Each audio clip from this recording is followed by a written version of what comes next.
Estamos con Jefferson Pérez, por supuesto, siempre será un gusto conversar con él. Y de entrada te pregunto, Jefferson, ¿qué significa ser un personaje de la historia vivo? La verdad es que es una responsabilidad gigantesca. ¿Por qué razón? Porque a veces las personas creen que por el hecho que Dios le haya dado a uno talento y este se haya sido trabajado con mucho esfuerzo, ese personaje no tiene derecho a equivocarse. Entonces siempre están como exigiendo que tiene que ser la posición perfecta, el comportamiento ideal y las opiniones únicas. Sin debilidades, sin defectos, sin nada. Cuando la verdad creo que Dios de manera generosa nos dio la oportunidad de tener un talento, de trabajarlo, pero también el derecho a equivocarnos.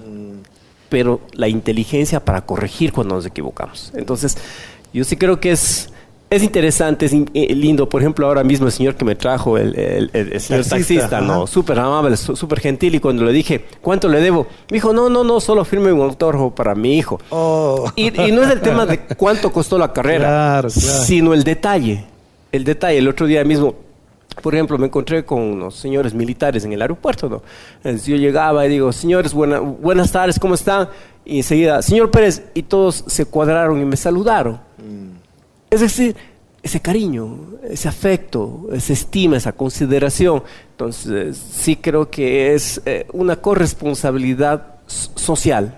Pero ¿qué significado tiene ser personaje histórico para Jefferson Pérez? Porque te digo esto bajo una consideración, uno siempre piensa en las imágenes, en los ídolos, como una persona lejana, virtuosa efectivamente, y al mismo tiempo eso te condiciona muchas de tus cosas que en la práctica serían como normales para cualquier otra persona. El origen es uno solo. O sea, las personas somos gente sencilla, que lo que queremos es comer, vestirnos, tener un techito, poder movilizarnos, tener amor, recibir amor.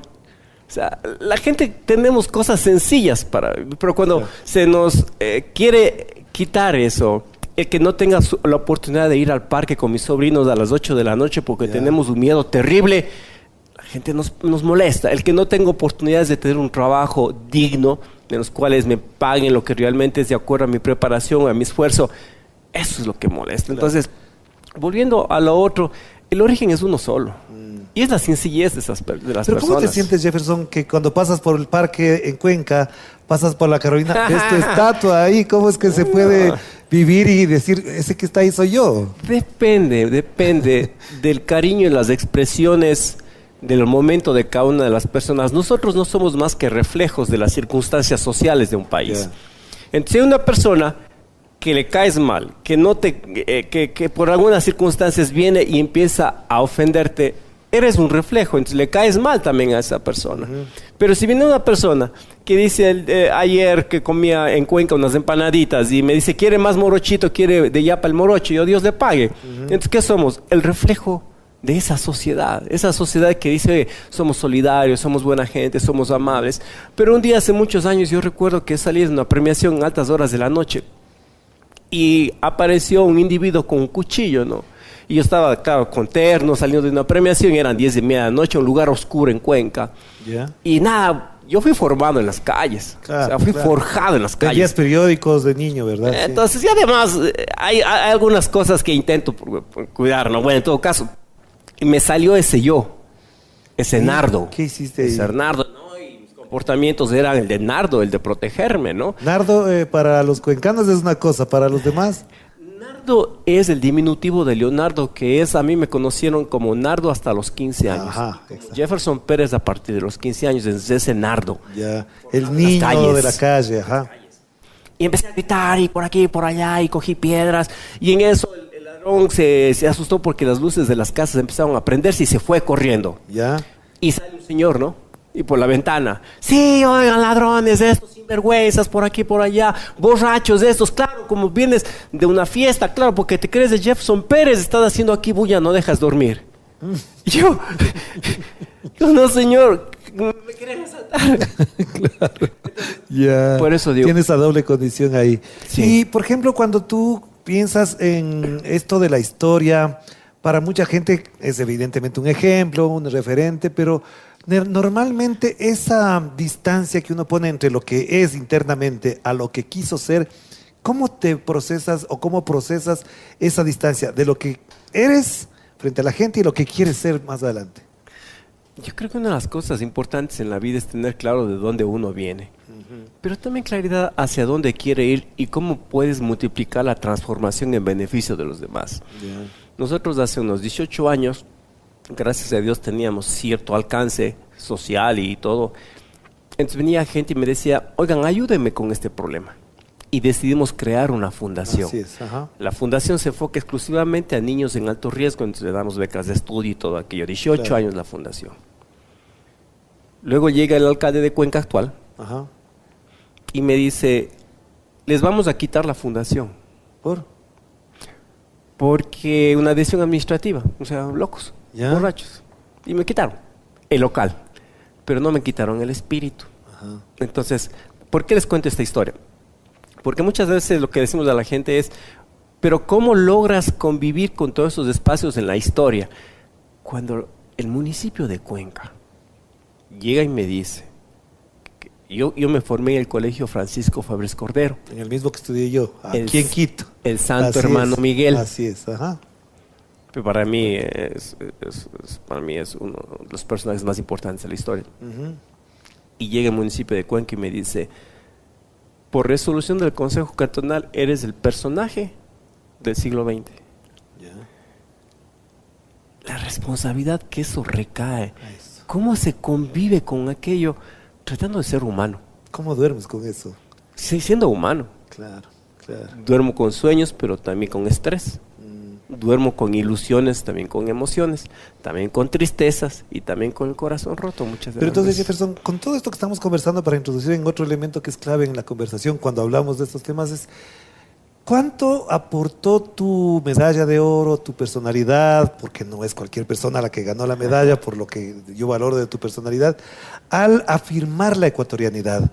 Esto te digo porque cuando ganas la medalla, año 96, si no me equivoco, evidentemente en el Ecuador había crisis, una situación un poco de baja autoestima entre los ecuatorianos, y tú contribuyes a lo que después se va convirtiendo como un elemento gravitante en la autoestima ecuatoriana, que es el llegar al Mundial, y después vamos a hablar de las otras medallas, pero ¿cómo crees que eso procesaste en tu vida y frente al país? Cuando uno está frente de personajes como usted, amigo querido, y escuchar esas palabras, es muy difícil mantenernos en la sencillez. La vanidad es algo que está atentando a todos los días, claro, a todo instante, a las personas, a todo momento. Entonces, yo lo que intento es tratar de entender las situaciones que va en el entorno social. Ahora que veníamos, vi en una calle a una señora cargada a un bebé y que estaba vendiendo fruta ahí en la calle. Entonces digo, y yo estoy con una camisa, estoy en un taxi, pero se queda uno en ese llamado a la conciencia, ¿no? Siempre estás refiriendo a esas imágenes, ¿no? Es que es mi vivencias diarias. Yeah. Entonces, ¿qué puedo hacer? Y eso es lo que les contaba hace instantes de la fundación, ¿no? Entonces, yo sí creo que aquí hay que hacer un llamado, es a toda la sociedad. De verdad, cuando la gente dice, he crecido, yo creo que tenemos que pensar en, hemos crecido. Si hemos crecido, qué bueno, porque se ha multiplicado. Pero si he crecido, significa que ha sido egoísta. Pero ¿cómo fortalece tu imagen a esa ecuatorianidad? Tú has vivido desde ese momento para acá esa reflexión alrededor de lo que tu logro, tu medalla, tu presencia, incluso tu personalidad ha forjado a cierta conciencia de la ecuatorianidad. Amigo querido, y ahora sí voy a ser un poco creído. Tengo 3 títulos de posgrado, sí, fuera del país incluso. Y 8 títulos, campeonatos del mundo. Y a veces cuando me invita a la gente a conversar, ¿no?, a dialogar, me dice, cuéntame, ¿cuál libro o cuál historia es la que más te ha motivado para seguir luchando? ¿Qué, Orlando? Una humilde mujer comerciante, no vidente, viuda, con 5 hijos, que por su problema visual solo pudo terminar el 3er año de la primaria. Tu madre. O sea, cuando me doy la vuelta y le veo a ella, yo soy de este tamaño comparado con la grandeza de cuál es la diferencia que Dios permitió que mi historia se abra. Y que probablemente la de ella tengamos la suerte de muy pocos conocerla. Entonces yo creo que sí hay historias en el país que mucho más grandes que las nuestras. Yo quería, digamos, de alguna manera obligarte a reflexionar en ese sentido. Es decir, tú no eres el producto de la casualidad, primero, no eres producto de un marketing, segundo, tampoco eres de una familia que te facilitó las cosas, sino más bien de una persona, de una familia que te inyectó unos valores que no necesariamente están en el ranking de la mercadotecnia. ¿Cuáles crees que ha sido, aparte de esto que nos acabas de mencionar, el impulso, el resorte que te movió a esa lucha contra ti mismo? Yo fui candidato para alcalde de Cuenca hace 4 años. Sí, me acuerdo, sí. Ajá. Y un día estábamos en campaña, ¿no? Recorriendo las calles, y un señor me dice: hola muchacho, yo voy a votar por ti. Yo digo, muchas gracias. Era un señor de bastante edad. Muchas gracias, digo, muy amable. Dice, pero no voy a votar porque eres el campeón olímpico, sino voy a votar porque yo le conocí a tu abuelo. Digo, a mi abuelo. ¿Dónde le conoció? Dice, él era zapatero. Digo, sí. Dice, papá de tu mamá. El papá de mi mamá era zapatero. Dice, y siempre mi padre decía, lleven donde don Miguelito los zapatos. Porque él nos cobra el precio justo y hace los mejores zapatos. Ya. Entonces la honradez de tu abuelo, estoy seguro que tu interior existe. Ya. Qué importante eso. Ajá. Entonces, ¿qué es lo que heredamos? ¿Heredamos acaso cosas tangibles, materiales que con el tiempo se acaban? ¿O heredamos de eso que nos llena, de ese orgullo, pero no para sacar pecho, sino de ese orgullo interno, ¿no? Entonces, yo sí creo que tuve mucha suerte de ser el producto, no de una casualidad, de una causalidad de la existencia del entorno. ¿Y la cuencanidad cómo funciona ahí? Porque también es muy importante, porque además los marchistas más importantes que ha tenido este país son de Cuenca. Entonces parecería que es como una bendición de Dios que les llegaron a los cuencanos de estos atributos y estos talentos para ser campeones de marcha. Bueno, el tema de los cuencanos es una situación bastante interesante. Sí. ¿No? Somos gente muy celosa, y hay que decirlo. De acuerdo a las estadísticas en el país, somos alguna de las personas o de las personas que más posesivos somos. Y cuando hacemos un análisis, ¿por qué es el cuencano así? ¿Por qué es la cuencana así? ¿Por qué la cuencana es tan celosa? ¿Por qué el cuencano es tan posesivo? Vemos esta gigante ola de migración que pasó en los 80, en los 90, en los cuales los cuencanos no tenemos un puerto, no somos capital política del país, y como ahora estamos aislados totalmente. Ahora por las lluvias y la falta de atención a las carreteras, bloqueados por todo lado. Entonces, de pronto, ¿qué pasó con los cuencanos? Hubo un éxodo a un costo extremadamente alto de familias que se rompieron, pero dijeron, oye, voy a esforzarme para buscar mejores oportunidades para mis hijos. Esa es la primera ola que fue. Una segunda ola, los empresarios cuencanos, que muchos de ellos son gente muy buena, algunos tendrán otros caminos, decidieron generar que sus hijos vayan a buscar conocimiento fuera del país. Y regresaron. Conozco familias así es. Ajá, entonces, claro. De pronto nos damos cuenta que los cuencanos dicen, ¿por qué los cuencanos normalmente cuando estás en una negociación te dicen, déjame analizarlo? Yeah. No es porque seamos inseguros. Y tampoco desconfiados. Sino es porque la historia nos fue formando así, oye, seamos cautos. Ajá.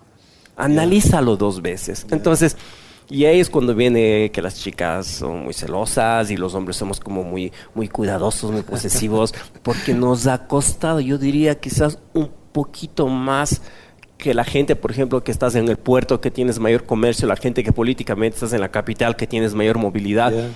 Ha sido más complicado. Pero no es una sociedad también bastante estratificada, es decir, que hay unas élites muy cerradas que incluso se casan entre ellos mismos para no mezclarse, y una clase media bastante muy liberal, digamos, en algunos aspectos. Por eso quizás nunca voy a ser alcalde de Cuenca. Ah, ya.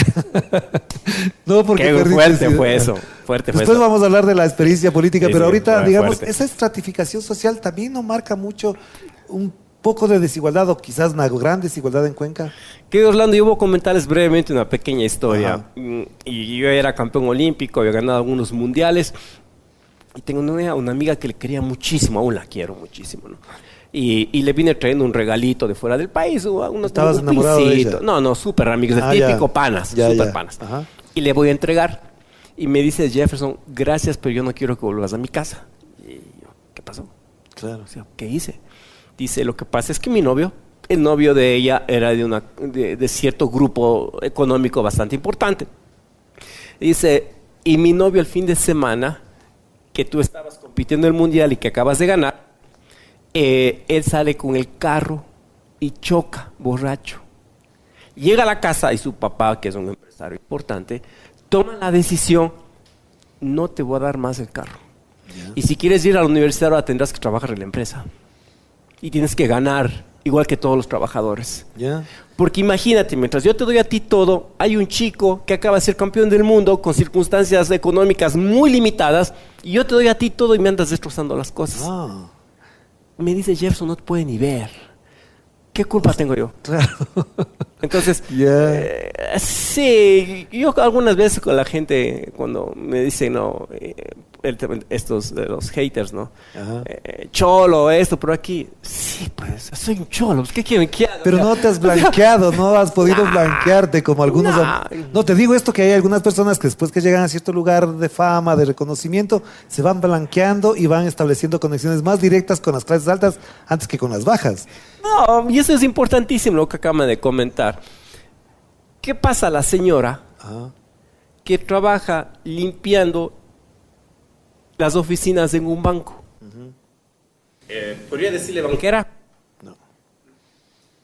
Pero jamás ella podría casarse con el dueño del banco, el hijo del dueño del banco. Súper complicado. Pero eso en Cuenca no es más duro. Quizás en Cuenca puede ser en algunos segmentos de esa situación. No digo que en las otras partes no. Es probable, ¿no? Pero lo que yo sí quiero decirles es que depende también dónde yo me relacione. Entonces yo donde me relacione, y voy los fines de semana al mercado a comprar, entonces, y voy a los parques a correr, y estoy con mis trabajadores construimos.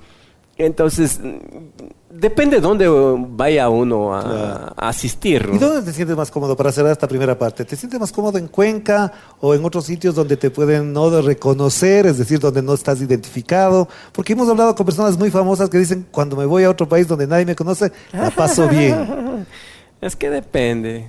Cuando una persona se acerca y dice gracias por haber representado a nuestro país, no importa si es Cuenca, Quito, Guayaquil o fuera del país, uno le dice gracias, Dios te pague por hacer reconocimiento. Entonces, pero yo normalmente me siento mejor cuando estoy con pico y pala y con mi sombrero y con mis botas en mi huerta en Cuenca. Entonces, yo soy campesino, yo vivo en el campo, vivo en la parte rural. Ajá. Entonces, yo cuando estoy ahí, estoy feliz de la vida, con mis sobrinos. ¿Qué estás sembrando ahora? Coles. Sí, estamos ya.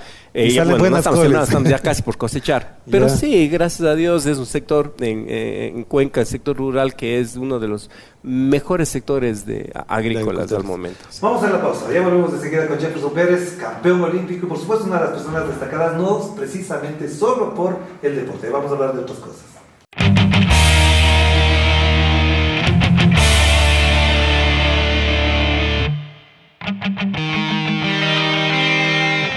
Una de las preguntas que siempre me nacen cuando recuerdo además mi época del atleta, después verte a ti, es algo que a mí me pasaba y que creo que me ha forjado también, que es superar el umbral del dolor. Esa es una parte que a mí y a ti te pasa con muchas más razones por el esfuerzo que has hecho y porque eres un atleta de alto nivel y de alto rendimiento. ¿Cómo sostener el umbral del dolor, superarlo, ya no en la vida atlética, sino más bien en la vida cotidiana? Y eso va a responder con una historia que alguien una vez me preguntó. Dice, ¿cómo hago para no cansarme cuando corro? Tú siempre te vas a cansar. Claro. Siempre te vas. Dije, si encuentras la respuesta, por favor, cuéntame, porque hasta el día de hoy no la he encontrado. Claro. Entonces, ¿por qué les cuento esto? Porque el deportista lo que va es aprendiendo a tolerar mayor cansancio, agotamiento y dolor. Ajá. Y eso es lo que pasa en la angustia de nuestros pueblos, ¿no? Que por qué cierto deportista puede soportar un poquito más del dolor no es solo por el entrenamiento, sino es por su origen. Somos ¿No más algo tolerantes, que ver la cabeza ahí? Pero por supuesto, pero recuerden que para que llegue a la cabeza primero tiene que llegar desde su espíritu, de su propia vivencia. Entonces esa vivencia llega nuevamente a la cabeza y se queda en el subjetivo. Pero es el tema del esfuerzo. Ahora, también la inteligencia o la sabiduría que nos da es Oye, yo crecí en un barrio complicado, difícil, en los cuales era robar, matar y drogarse, era normal. Entonces, como yo crecí ahí, entonces mi espíritu va a crecer, va a quedarse en esa situación. No, lo que dice tu espíritu, esos aprendizajes, ahora tienes la oportunidad que se te abra, probablemente vas a la escuela, probablemente vas al colegio, y que se te abra esa oportunidad del conocimiento para encontrar mejores mecanismos. Claro, claro. Entonces, pero normalmente, y por eso dicen que normalmente las competencias de marcha y las de fondo, las de maratón y todo eso, Ajá. es porque ¿quiénes son los mejores corredores de maratón? Los kenianos. ¿Quiénes son los kenianos? Son estos chicos que para ir a su escuela, a casa, corrían 6, 7 kilómetros Diarios. entre la selva, entre los animales depredadores. Claro. Entonces, O como pasa con Richard Carapaz, que se movía en bicicleta en su tierra. porque no llegaba el bus a su casa. Exactamente. Y tenía que irse a su escuela con tremendas montañas.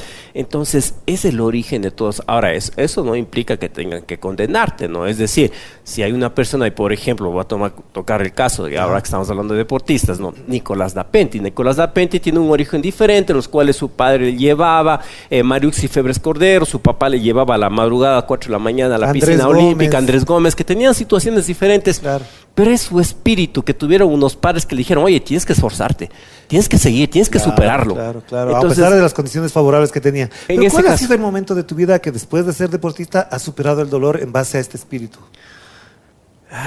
yo diría después de la campaña política.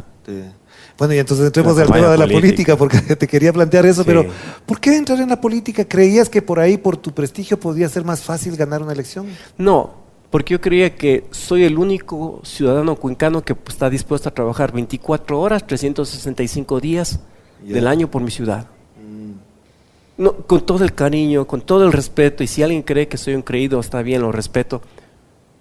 Pero no existe otro ciudadano cuencano que esté dispuesto a eso. Yo estuve de cerca, ¿te acuerdas que incluso conversábamos en la época de la campaña? Estuve muy cerca de esa campaña y veía que a pesar de todo lo que estamos hablando, también había racismo, había cierto odio, había cierta xenofobia contra ti en plena campaña. Orlando, pero también ¿cuál es el tema? Yo sí creo en el asunto del celo profesional, pero no en la acusación personal. Claro. Entonces existieron candidatos o políticos tradicionales que me dijeron, queremos que seas nuestro candidato de mi propiedad. Cuando les dije a esas personas no, enseguida se convirtieron en mis adversarios, en destrozarme todo.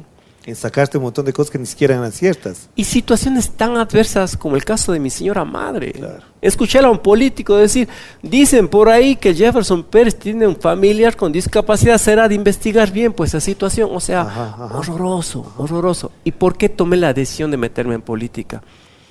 Porque gracias a Dios yo había desarrollado un talento físico, la gente me había reconocido, me habían dado reconocimientos nacionales y todo aquello. Y había ahí dos caminos. El un camino era, bueno, agradecí a Dios y continuemos comiendo y descansando, porque ya te has sacado del aire 25 años. Claro. Y el otro era, oye, hay gente que aún está en la calle, ¿sabes? Sí. Hay gente que aún no tiene camello. Porque normalmente lo que uno Entonces- esperaría es que un buen atleta, un gran deportista, se convierta en un gran entrenador, pero tú optaste por la política. Siempre y cuando se preparen para eso. Ahora mismo yo tengo un problema del corazón. Sí. Y bueno, esta entrevista quiero mandarle un abrazo gigantesco a Dieguito. ¿Quién es Diego Chango? Campeón suramericano de taekwondo. De taekwondo, sí. Entonces el Dieguito, digo, Dieguito, sabes, estoy mal del corazón. Y el Dieguito, claro, y se ven para verte.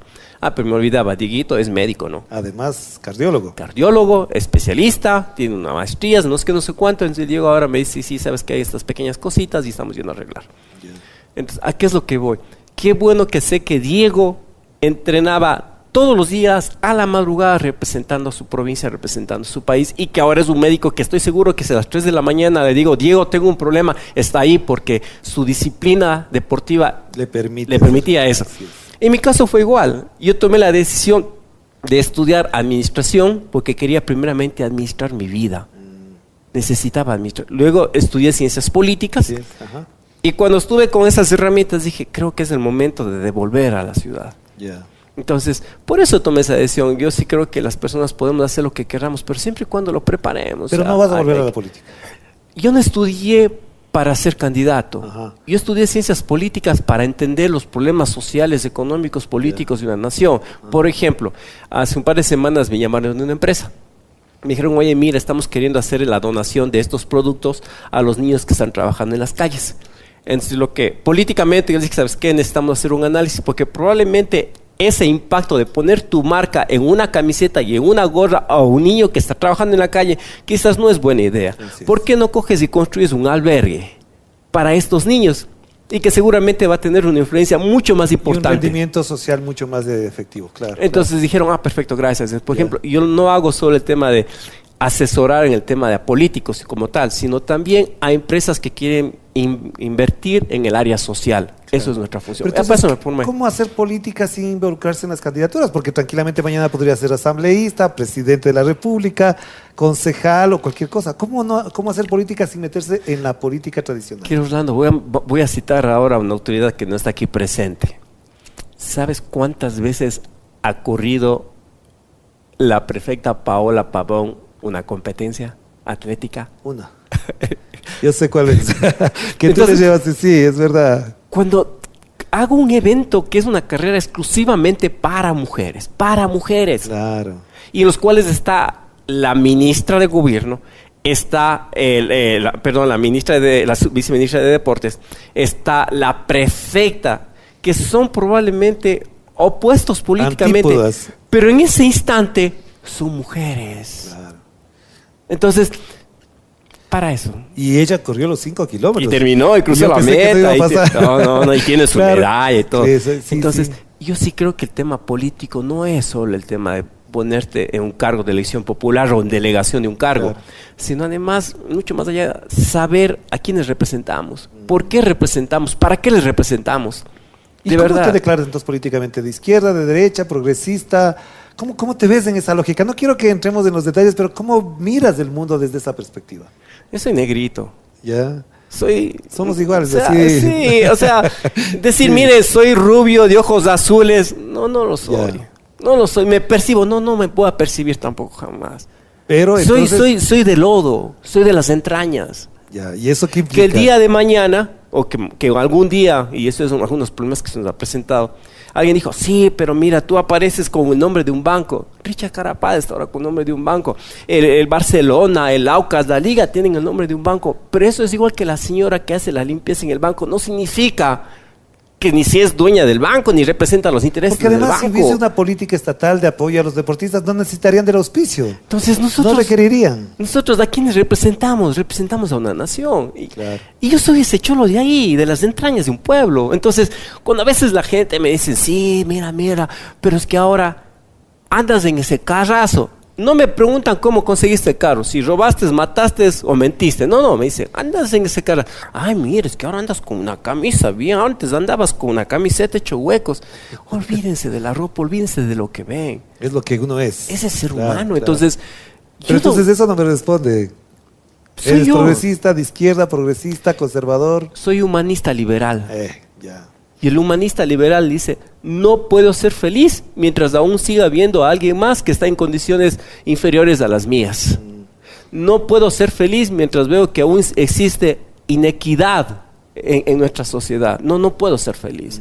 No puedo sentirme seguro cuando existen aún madres que mueren o fallecen el momento de dar a luz. No puedo ser feliz. Claro. Y ese es un buen humanismo. Te pregunto otra cosa que tiene que ver no con la política, pero sí con un cierto grado de la política. A mí me conmovió mucho, de hecho, cuando estábamos viendo que ya Richard Carapaz iba a ganar la medalla. Tú transmitías en vivo desde tu casa por Twitter lo que estaba pasando y te vi casi que llorar. Si no lloraste porque no percibí en la transmisión. Ese sentimiento de haber sido ya no el único, podría ser como también medio egoísta, ya no soy el único, ya me ganaron otros más. Pero esa motivación tuya, ¿cómo se vivió? ¿Cómo se experimentó de ver que un país nuevamente ganaba una medalla, la segunda medalla de oro olímpica? Orlandito, con todo el cariño, ¿usted tiene hermanos mayores y menores? Yo soy el mayor. Es el mayor. Es el primer hijo. Y cuando llegó el nuevo hermano, chuta, ya no voy a ser el hijo único, chuta. Y ahora mis padres van a dividir el amor por los dos. Era una emoción del nuevo hermanito. Claro, por supuesto. No, pero la emoción tuya era muy contagiante. Te digo, yo vi la transmisión ¿Y Vic dónde ganaba la medalla? Conmigo es lo mismo. Sí. O sea, yo digo gracias a Dios porque... Y es unas cosas que les digo a los chicos. Por ejemplo, cuando Richard ganó los Juegos Olímpicos, hizo algunas declaraciones, alguna parte de la prensa no les agradó y vinieron donde mí. Jefferson, ¿qué opinas de esa situación? Dije, pero es que él ganó la medalla. Claro, o sea, disfrútenlo. No olvídense de las cosas que él dijo mal o se equivocó. Porque eso es el ser humano que tenemos el derecho a equivocarnos. Entonces, ahora yo, ¿quién soy? Yo soy simplemente aquel hermano que cometió errores antes que ellos llegaran. Claro. Y cada vez que ellos cometan errores, yo saldré ahí, disparar, a decir, hey, espérense, no le acusen, no le condenes, no le quemes, espérate, no le metas en la hoguera, dale chance. ¿Y qué nos falta para ganar otra medalla olímpica en ya marcha? Hemos ganado varias. No, sí, ahora tenemos muy buenos, súper buenos. O sea, en mujeres es donde mejor se ha destacado. Sí, en varones también ahora recién acabamos de, creo que quedado cuarto o quinto marca en el mundo, justamente David hace 2 semanas en China, espectacular. Yo honestamente sí creo que tenemos un gran talento espectacular. Claro. Pero hay algunas cositas que ya no es cuestión del talento. Por ejemplo, ¿por qué en Cuenca no tenemos una nueva medalla mundial? Porque no tenemos una pista de atletismo. No tienen dónde entrenar. Nos comentaba fuera de cámaras además que con los aguaceros y demás no hay dónde entrenar en Cuenca. Imagínense en la tierra del campeón olímpico. No, de verdad, con todo el cariño, eso es un hipódromo, porque estamos hablando de atletas del siglo XXI, en los cuales la tecnología y todo aquello es importantísimo. No tienen la base, no tienen una pista sintética. Entonces, ahora hay que condenar a los marchistas cuencanos porque no sacan medallas mundiales. No, hay que reclamar, y eso es lo que voy cuando yo decía hace instantes, no, porque no puedo ser feliz mientras vea que alguien aún no está en las mismas condiciones que probablemente yo puedo generar. Y claro, yo en ese momento tenía la suerte y el privilegio de que me iba a Guayaquil y entrenaba en una pista, y venía a Quito y entrenaba en pista, pero hay muchos chicos que no pueden movilizarse fácilmente, y ahora con las condiciones climatológicas peor. Entonces, eso hay que reclamar, y hay que exigir, y no hay que ir a pedir de favor, hay que exigir. Tú mencionaste algo que me dejó latente, que es algo que también se conecta con otro tema, y es que hay un proceso en el Ecuador que ha ido fomentando, digamos, la identidad, la autoestima, el orgullo de ser ecuatoriano, que pasa por las medallas, que pasa por la selección ecuatoriana de fútbol que va a un mundial, etcétera. ¿Qué le falta a la política para ganar la medalla de oro? Yo creo que lo primero es deslindarse del yo. Yo creo que necesitamos en este instante un acuerdo espectacular de decir, mira, ¿sabes qué? ¿Cuál es el mayor enemigo en este momento? La delincuencia. ¿Sabes cuál es el mayor enemigo? Las personas en Alausí, que hasta el día de hoy no tienen casa donde quedarse, probablemente no tienen pan y probablemente se están muriendo de frío. Ese es nuestro mayor enemigo. Y a sus muertos no les ha podido enterrar. Sí, ¿sabes qué? No estoy de acuerdo con lo que tú dices. Pero tenemos un enemigo en común. Ese enemigo en común, por favor, quizás no desde una perspectiva política, pero sí desde una perspectiva ciudadana. Por favor, creo que los líderes, independientemente de qué tendencia partidista seas, los líderes de hoy, nuestros ecuatorianos, es gente muy inteligente y que deben tener dentro de su interior una responsabilidad o conciencia social. No podemos seguir rompiéndonos. Lleguemos a un acuerdo, lleguemos solo a un acuerdo de 10 años, en los cuales tengamos estos ejes: educación, salud, seguridad, camello. O sea, nada más. Sí. Por favor, trabajemos solo para eso. O sea, que una persona diga, oye, soy pobre, pero tengo mi casita, tengo mi carrito, tengo escuela para mi guagua, puedo ir al hospital que me dan una muy buena atención y tengo oportunidades y me esfuerzo. O sea, no se pide mucho. Con eso se gana la medalla de oro cualquier persona suficientemente. Una nación, claro. Una nación. Entonces, más que el yo, es el nosotros. Y es lo que dije, no podemos hablar de estoy un seguro o yo he crecido. No has crecido. ¿Y cuánto ha influido en tu vida el entorno con el que te desenvuelves más allá de la familia? Te digo esto porque supongo yo, y a lo mejor en algún momento ocurre, que te llegan personas que te quieren ayudar, asesorar, te acompañan con cierto interés económico, político, lo que sea, pero de esos, ¿cuánto influyen o cambian tu perspectiva? Yo creo que el conocimiento es universal. Y es como cuando uno ingresa al internet, y en el internet uno puede ver absolutamente todo, pero Dios te da la capacidad de decidir qué información del internet quieres tocar. Hoy en día no puedes negar a que una persona llegue y te diga, oye, necesito hablar 2 minutos contigo. Está bien, pero Dios te da la inteligencia para que tú decidas si esa información que ellos te están dando es buena o es mala. Entonces, en mi caso, yo recuerdo que en el 96 gané los Juegos Olímpicos. Sí. Pero miren esta historia, mía. Y si me equivoco, por favor, Orlandito tiene mayor experiencia. Es decir, yo tuve la oportunidad de estar con el Sixto, al mes siguiente estar con Abdalá, luego vino Falarcón, luego vino Maguad, también Rosalía también de algún ladito estuvo un día por lo menos. Y luego vino Gustavo Noboa, y luego vino Lucio Gutiérrez, presidente, luego vino Correa, luego vino Moreno, bueno, hasta Correa. Yeah. Esa es la época de mi vida deportiva activa. Claro, activa. Sí. Entonces, ¿a qué es lo que voy? De todos esos candidatos a presidentes, yo una sola vez apoyé públicamente a un candidato, una sola vez en mi vida. ¿A quién? A Rafael Correa. Yeah. Públicamente lo dije, señores, porque nuestro país no soportaba más en la situación que estaba. Que ha habido errores, que ha habido aciertos en ese periodo de gobierno, eso es otra historia. Pero debemos tener ahora la inteligencia en este instante, ahora en el 2023, de corregir errores y construir la nación que queremos. Amigos, estamos agonizando. Y el hecho que construyas tú un muro más grande en tu casa y que pongas cerco eléctrico y pongas cámaras, créeme, no va a mejorar tu seguridad. Una cosa que me queda pendiente para ir cerrando entonces en esto, Jefferson, tiene que ver con que por las circunstancias, por el deporte, has viajado casi por todo el mundo. Y además por países que son, digamos, contrapuestos culturalmente, por el idioma, por la forma de ser, por el desarrollo económico también, distintos al Ecuador. Esos contactos con el exterior a algunas personas les hace tentarse a quedarse allá. ¿Por qué no te quedaste nunca fuera de este país cuando tuviste oportunidades de entrenar en Estados Unidos, en Europa? Sí. Les comentaba, yo estuve viviendo casi 2 años en Estados Unidos, en California. Estuve también un poquito más de un año en Italia, en Saluzzo. Y también estuvimos en España. Sí. Sí. Y también tuvimos propuestas de nacionalizarme. Es verdad. Sí, tuvimos varias propuestas de nacionalizarme. Ajá. Pero yo conozco algunos deportistas ecuatorianos que hoy en día compiten por Ecuador, pero antes compitieron por otros países. Así es. Y esos deportistas siempre me hacen recordar a esa cantidad de ecuatorianos que en el éxodo de los 80, de los 90, incluso ahora está generándose. Sí.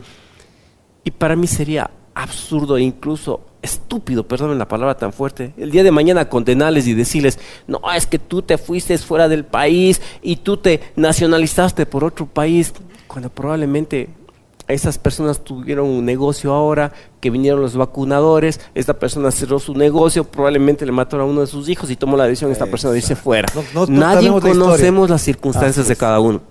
Entonces, en mi caso particular, yo tuve una crisis súper compleja en el año 97 con el presidente Bucarán. Ajá. Entonces, ahí hubo algunas interpretaciones, expresiones, pero sí tuve muchas propuestas de nacionalizarme. ¿Qué te retuvo aquí? Dime, ¿dónde puedo decir, hola papá Rumiñahui? O sea, hola papá Atahualpa. ¿O dónde comer un motepillo? ¿Dónde comer un motepillo? O sea, y claro. Siempre cuando yo competía, no, mi cara era siempre, yo no soy tan apuesto como aquí los amigos, pero... Todos los guapos de claro, aquí. Claro, yo era un Rumiñahui, soy un Rumiñahui, y por eso digo, cuando la gente me dice, ay, cholo esto y cholo otro, no me insultas, pero sí me insultas cuando me dices que soy un hijo de tal y cual. Claro, o sea, mi señora madre merece el mayor de los respetos. Eso sí me fastidia y ahí sí les respondo. ¿Y qué pasó en el mundo cuando viste ese mundo? ¿Qué cambió en tu perspectiva de vida ese mundo? Y cuando sales ahora, ¿cómo ves de distinto cuando empezabas a salir? El mundo de antes, el mundo de ahora. A ver, yo creo que Cuenca es una de las ciudades más hermosas del mundo. Sí, pero lo digo yo también, lo reafirmo, es verdad. Pero no hubiera podido ratificar aquello si no hubiera conocido el mundo. Es muy cierto eso, es verdad. Entonces, creo que Dios de manera... No le pide favor a ninguna de las cuencas de España. Sí, creo que de manera generosa Dios dijo, necesito que nazcas en este espacio hermoso, maravilloso, precioso. Pero ahora necesito que vayas y descubras cómo es el resto. Y al final te das cuenta que te di el privilegio de nacer en este terruño tan lindo y hermoso que es Ecuador, que es Cuenca, que es el Azuay.